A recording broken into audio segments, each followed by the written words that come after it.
Bogdan Bogdanović danas je NBA igrač. Kapitan reprezentacije Srbije je jedan od najboljih bekova koje je Evropa iznedrila u ovom veku. Ali on nikada nije bio igrač za koga se govorilo da je sigurna NBA zvezda. Njegov put nije bio brz, nije bio lak. Gradio se korak po korak. Kroz sisteme koji ne praštaju greške i sredine u kojima moraš da opravdaš svaki minut na terenu.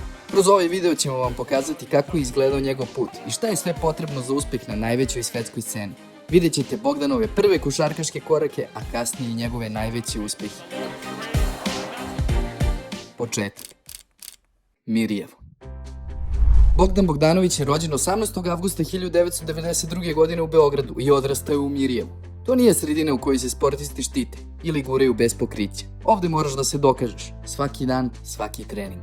Košarku počinje da trenira u ŠKK Zvezdari, u dobro poznatoj Mirjevskoj školi Pavle Savić. Već tada je bilo jasno da postoji talenat, ali još važnije, radna etika. Kasnije prelazi u Žitku basket koji je u tom periodu važio za ozbiljnu bazu mladih igrača. Žitku je tada vodio trener Dragan Jakovljević, koji je još tada svima pričao kako će Bogdan postati svetska zvezda. I bila je utakmica u Mirjevu gde sam ja vidio da malo neobično natareno, da ima izuzetno dobar osjećaj za prostor, da je dobro što si dalje imao. Već tada se vidi nešto što će ostati konstanta njegove karijere. Ne forsira, ali uzima odgovornost kad je najteže. Jedna epizoda iz tog perioda govori mnogo o njegovom mentalitetu. Na državnom juniorskom finalnom turniru u sezoni 2009-10, igrajući za Žitku basket, Bogdan postiže 99 poena u 3 utakmice. Protiv Partizana, Hemofarma i FNP-a. To je 33 poena u proseku na finalnom turniru. Šutevi koje je tada pogađao delovali su nerealni. Takve šuteve pogađaju samo vrhunski bekovi. Ne sjećam se ko je sve igrao, ali pamtim da sam u prvom meču koji sam gledao zapazio, kao i svi, jednog klinca u ekipi Žitku. Igrao je skoro sam, šut za 2 poena, trojka, dribling, ulaz, koš plus penal, asistencija. One man team. Uzeo statistiku iz koje vide gde je dao 42 poena i ono najvažnije, njegovo ime, Bogdan Bogdanović. Rekao je jedan tadašnji skaut. Odigrao je nakon Žitka juniorski Evroligin turnir za FNP, gde je takođe dominirao. U polufinalu je čak postigao i buzzer beater. Tu ga primećuje i Partizan, a Vlada Jovanović donosi odluku da ga dovede već sledeće sezone. Prvi pravi test. Partizan. U septembru 2010. godine Bogdan potpisuje prvi profesionalni ugovor sa Partizanom. Za mladog igrača to nije samo sportski korak. To je ulazak u sistem gde se pobeda podrazumeva, a greške pamte. Ako odigrate loše, onda je pritisak, a ako dobro, onda je dizanje na nebesa. Kao što ćemo i mi zapamtiti ako ne stisnete naše subscribe dugme. Bogdan dolazi pred jedne od najboljih navijača u Evropi. Pritisak je ogroman za jednog 18-godišnjaka. Prve sezone prolaze u učenju i treningu. Nije Bogdanu bilo lako u ovom periodu, jer dok je Vlada Jovanović bio trener Partizana, Bogdan nije ušao u igru. Vlada mu nije dao šansu. Ali povratkom Duška Vujoševića 2012. godine stvari se menjaju. U sezoni 2012-13 zvanično je debitovao za Partizan, odigrao je samo 6 utakmica na kojima je dao ukupno 30 poena, prosek 5 poena. Pogodio je samo 2 od 10 trojki. Prve poene daje 12. oktobra 2012. u gradu koji će ne mnogo kasnije biti važna stanica na putu za NBA. Partizan je tog dana izgubio od Bešiktaša 65-81. Naredne nedelje u Beogradu došao je CSKA i pobedio 76-71, ali je Bogdan sa 16 poena bio najefikasniji u timu. Partizan je regularnu sezonu završio poslednji sa samo 2 pobede i 8 poraza. Tim nije bio loš. Westerman, Lučić, Milosavljević, Milutinov, Musli, Gagić, Bertas, Andjušić. Naravno, bili su mladi, nedovoljno iskusni. Ako pogledamo gde su danas, jasno je kakav su potencijal imali. Naredne sezone Bogdan postaje najvažniji šraf tima i osvaja srca navijača. Mnogi klinci tog vremena zaljubili su se u košarku i Partizan upravo zbog Bogdana. Vujošević je često pričao da je Bogdan uvek ostajao posljednji na treningu, šutirao i po 1000 šuteva, vežbao preko metle, tražio svaki mogući način da napreduje. I rad se isplatio. U sezoni 2013-14 Bogdan je odigrao 23 meča, dao 340 poena, prosek 14,8, šut za 3 poena 50 od 135. Povreda Westermana naterala je Duška Vujoševića da ulogu playa poveri Bogdanu, što je doprinelo da popravi kontrolu lopti i viziju igre. Na kraju te za njega presudne sezone dobio je 2 priznanja. Evroliga ga je izabrala za Rising Star, najboljeg mladog igrača. U ABA ligi izabran je u najbolju petorku zajedno sa Demarcusom Nelsonom, Šarićem, Lovernjom i Bobanom Marjanovićem. Četvorica su stigla do NBA. Svi pamte partije protiv CSKA ili onaj šut protiv Makabija u punoj areni.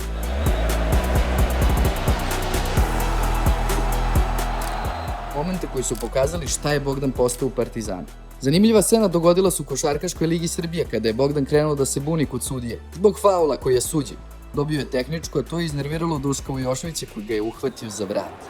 I sada Vujošević kritikuje Bogdanovića, ni malo prijatno. Ovaj potez pokazuje kroz šta je sve Bogdan prolazio i sa kakvim pritiskom se borio. Te 2014. praktično je sam pobedio Crvenu zvezdu. 123 poena u 4 utakmice. I dalje najdominantnija partija u finalnoj seriji ikada. Iz Partizana odlazi kao šampion Srbije, a pre svega kao najveći miljenik navijača. A sledeći korak vodi ga kod najvećeg evropskog trenera svih vremena, Željka Obradovića. Evropski vrh. Fenerbahče. Stari lisac Željko Obradović ponovo je pecao u svom Partizanu, kao u vreme dok je trenirao Panathinaikos, pa dovodio Kecmana, Tepića, Pekovića. Pre odlaska u Istanbul Bogdan je sjajno odigrao svetsko prvenstvo u Španiji na kome je Srbija osvojila srebrnu medalju. Sa 108 poena bio je treći strelac tima, iza Teodosića i Raduljice. U prvoj sezoni u Feneru odigrao je 29 utakmica u Euroligi i dao 306 poena, prosek 10.6. Drugi put uzastopno bio je izabran za zvezdu u usponu, što je pre njega uspeo samo Nikola Mirotić, a posle njega Luka Dončić. Stigla je treća sezona, a na 22 meča u Euroligi dao je 321 poen. Prosek je podigao na 14.6. Trojke je pogađao 43%, a kruna svega bila je titula prvaka Evrope. Osvojena u Istanbulu 21. maja 2017. protiv Olimpijakosa 80-64. Bogdan je dao 8 poena, ali u polufinalu protiv Real Madrida ulasku u finale doprineo sa 14 poena. Navijačima Fenera ostvaren je san i oni su kao i navijači Partizana veličali Bogdana. Postao je i njihov miljenik, zbog svog karaktera i stava. Više puta je Bogdan pričao koliko je stvari naučio od Željka Obradovića, koliko mu je Željko pomerao granice. Iste te godine pogodio je 5 šuteva za pobedu. Pokazao je koliko je mentalno jak. Bogdanović 2 saniye, 1 saniye kala Bogdanović. Bogdan više nije bio talent, postao je kompletan igrač. NBA je sledeći korak. Novi početak. NBA. Phoenix Suns select Bogdan Bogdanović. Na NBA draftu 2014. izabran je kao 27. pik od strane Phoenix Suns, ali u NBA dolazi tek 2017. godine. Odlazak u NBA bio je logičan potez. Otišao u naš Sacramento i opravdao očekivanje. Odigrao je 209 utakmica, 98 kao starter. Prosek mu je bio 13.5 poena, trojke pogađao 37.4%. Svi pamte onaj šut protiv Lakersa za pobedu u posljednjoj sekundi. Taj šut je zapravo mnogo veći nego što ga ljudi doživljavaju. Bogdanov omiljen igrač je bio Kobe Bryant. Još kao igrač Partizana uvek je nosio njegove patike. Kobe je legenda Lakers. Samo zamislite kakav je to osjećaj za Bogdana. Pogoditi šut za pobedu protiv najvećeg tima na svetu kom je igrao vaš idol. Bogdan je svojim partijama u Sacramentu finalno dokazao da je svetska klasa i da će ostati u NBA-u dugo vremena. Jedan poznati novinar je u to vreme intervjuisao Bogdana i rekao: nekoliko puta sam radio intervjue sa Bogdanovićem. Za sajt Evrolige, za Mundo Deportivo, za Gigantes del Basket. Od svega o čemu smo pričali najviše pamtim njegov recept za dobar šut. 1000 ubačenih trojki na svakom treningu, 500 na jedan koš, 500 na drugi. Probajte da brojite do 1000 pa ćete vidjeti koliko je to.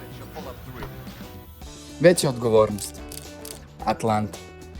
Bogdan je od sezone 2020 igrao u gradu Coca-Cola. Just looking forward to get to know the guys, we didn't have much time to spend together.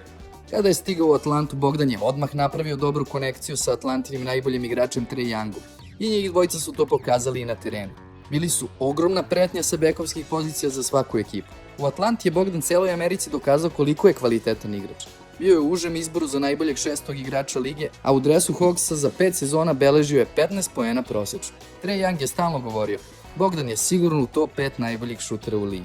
U Atlanti je bio do 2025. godine kada biva tradovan u Clippers. One of the best in the league and I'm just excited to have opportunity to play with them. San. Los Angeles. U februaru 2025. godine Bogdan stiže u svoj grad snova, LA. Od dečaka koji je gledao Kobe Bryanta na TV-u do igrača koji nastupa u istom gradu. Bogdan ove sezone beleži prosečno 8 poena i ovo mu je jedna od gorih sezona. Doduše opkružen je zvezdama poput Hardena do skoro i Leonarda. Bogdan ove godine puni 34 godine i po mnogima ovo mu je možda i posljednja godina u Americi, ali san je ostvaren. Od Mirjeva do Los Angelesa. Teško je zamisliti veći ponos. Pravi kapiten. Reprezentacija. Paralelno sa klubskom karijerom, Bogdan je lider reprezentacije Srbije posljednjih 10 godina. Bogdan je kapiten već godinama i bez njega niti jednom nismo uspeli da osvojimo medalju na prvenstvu od kada nastupa za Srbiju. Mnogo puta su Bogdan i ekipa uspeli da i kada nismo verovali u njih naprave uspeh i dokažu nam da je sve moguće. Bogdan je sa reprezentacijom osvojio srebro na svetskom prvenstvu 2014, srebro na olimpijskim igrama 2016, srebro na evropskom prvenstvu 2017, srebro na svetskom prvenstvu 2023. i bronzu na olimpijskim igrama 2024. Postao je najbolji strelac u istoriji reprezentacije Srbije, nadmašivši time sve legende koje su nastupale za našu zemlju. Bogdan je simbol kontinuiteta, pouzdanosti i pravi lider. I danas ostaje žal za utakmicom protiv Amerike na olimpijskim igrama 2024. To je definitivno mogla da bude najveća pobeda u istoriji naše zemlje. Priča o Bogdanu Bogdanoviću nije priča o brzom uspehu. To je priča o igraču koji je na svakom nivou morao da se izbori za svoje mesto. Bez prečica, uz rad, krv i znoj. Poruka za mlade je jasna. Ako jedan momak koji nije ni najviši, ni najjači, ni najbrži može da ostvari svoje snove, možete i vi. Trening, rad, vera u sebe. I možda jednog dana i vi stignete do Los Angelesa.